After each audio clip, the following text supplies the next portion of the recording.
Okay, hello, greetings and welcome. Okay, today's video, we're looking at the intrinsic energies of Tai Chi and how the three dantians fit into it. So with any intrinsic energy, you start off with the personality of the energy. What effect you want it to have? Is it an energy of high intention or is it an energy of non-intention? So this makes a big difference because the way your training partner feeds the jinn to you will decide this.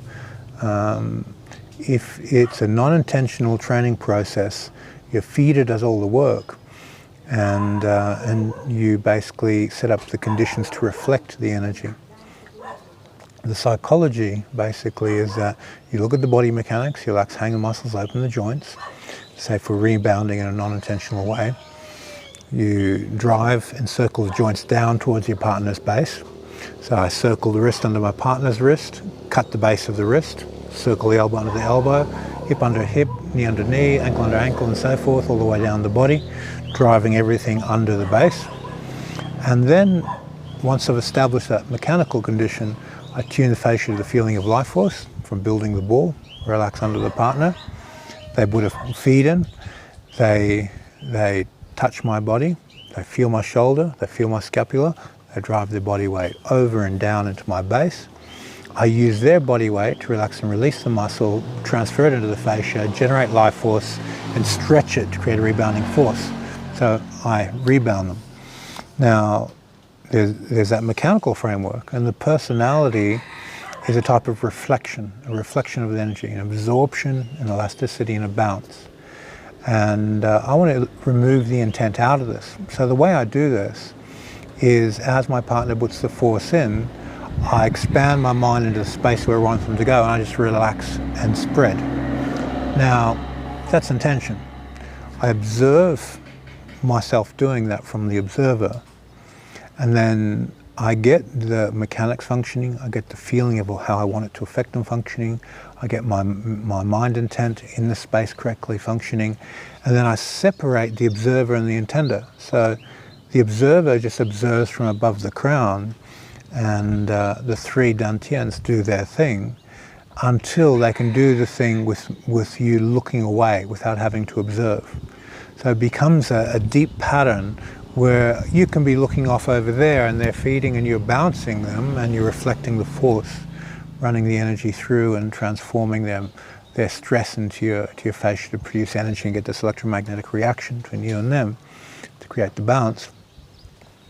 This separation of intent and observer to the point where I can observe something else and the intender keeps going.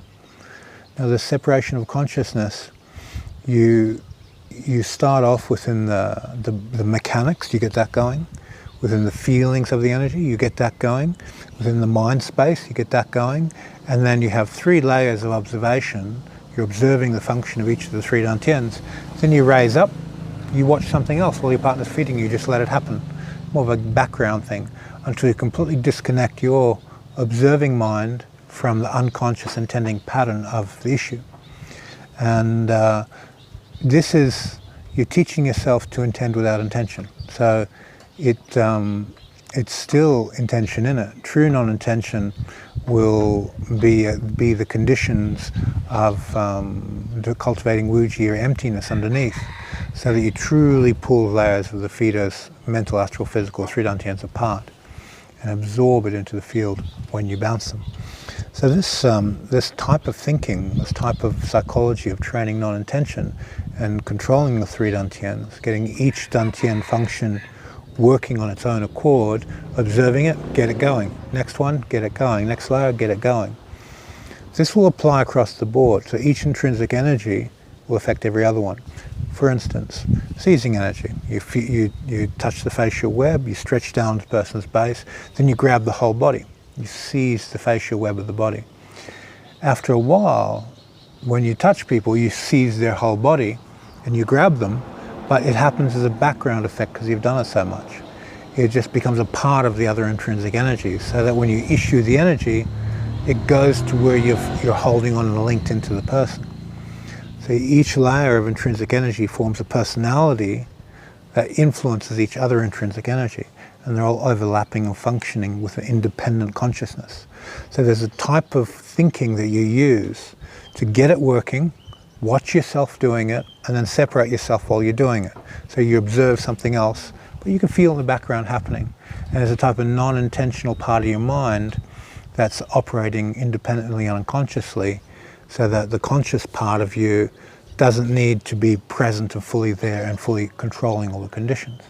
How you train this in your yielding and your push hands and all the other aspects of your training will ultimately dictate how successful you are at developing non-intentional skill. If people touch you, you just yield and off they go, because all these deep unconscious patterns are doing the work for you. So the secret, in the end, how you separate the intending mind from the observing mind and let the intending mind do its thing without the observing mind sticking to it. Okay, so I hope this gives you a bit more insight into the 3 Dantian model and how we separate the intending and non-intending, getting the layers to function. But this was a part of today's class. I'm really doing this as a revision for my students who were there today to look at this and go, oh, I remember what I learned in that class. Anyway, thank you for your time. See you in the next video. Thank you.